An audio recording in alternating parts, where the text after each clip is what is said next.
Boa tarde, meu nome é Rafaela Dover e hoje nós iremos aprofundar nas construções romanas, porém, não deixando de lado sua importantíssima ligação com o mundo da matemática. Embora às vezes seja considerada derivada da arquitetura grega, a romana se diferenciou por características próprias, que deram origem a Panteão, Arco do Triunfo e a basílicas. Duas características fortes para as construções deste povo foram a solidez e o uso de arcos, ou seja, tetos curvos.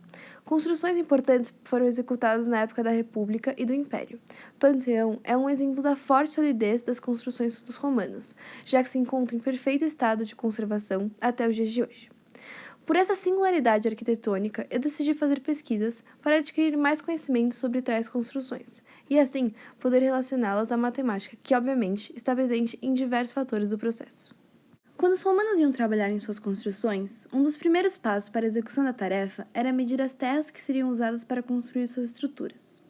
Por isso, nesse processo, era muito utilizado o teorema de Pitágoras, como vemos acima, hipotenusa ao quadrado igual a cateto ao quadrado mais cateto ao quadrado. Ou seja, o quadrado da medida da hipotenusa é igual à soma dos quadrados catetos das medidas dos catetos. O sistema funcionava de tal maneira.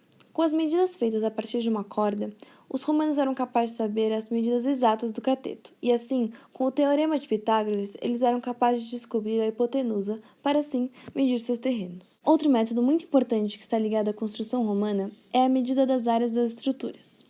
Continuando na pauta de cálculo de terrenos, devemos também incluir a medida da área, que nada mais é do que a quantidade de espaço bidimensional, ou seja, de superfície.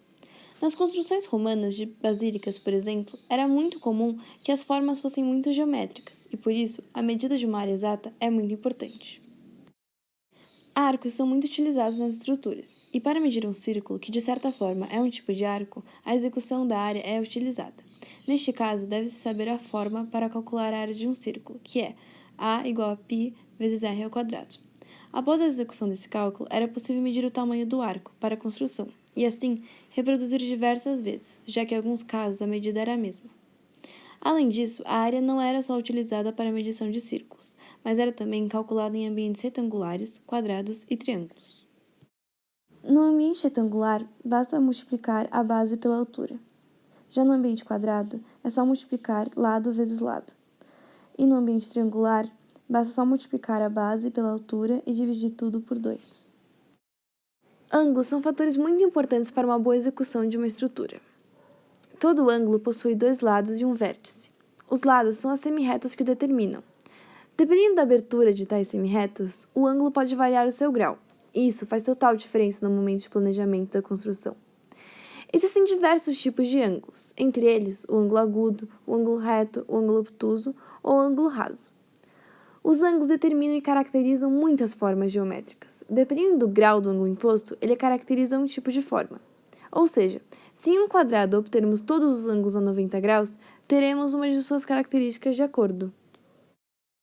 Como as construções romanas incluíam muito de uma geometria impecável, muitas das partes que constituíam tal arquitetura possuem retas muito bem definidas.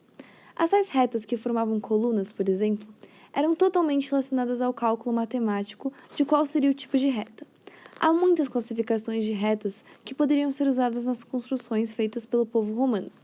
Exemplo delas são as concorrentes, as paralelas, as coincidentes, as perpendiculares e as transversais. Como estamos falando sobre as construções romanas, nada mais justo do que evidenciar o uso de números romanos em suas construções. Esse povo antigo fazia os cálculos para suas construções a partir de números que vinham do seu próprio alfabeto.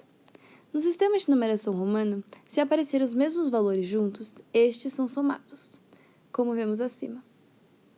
Se aparecer dois valores e o menor vier antes, subtrai o menor do maior valor, como vemos acima também.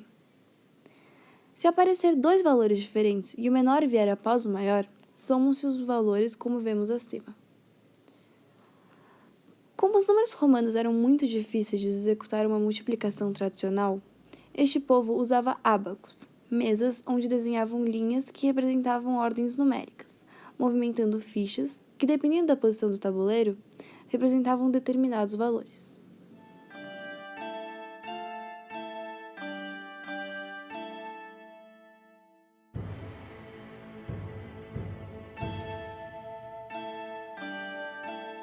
Bom, E depois de relacionarmos todos esses conteúdos com as construções romanas, podemos finalmente concluir que sim, a matemática está presente até no povo romano antigo. A matemática sempre consegue ser relacionada a algum tópico, e ao achar e compreender a tal ligação entre os dois, nós devemos usar este recurso a nosso favor.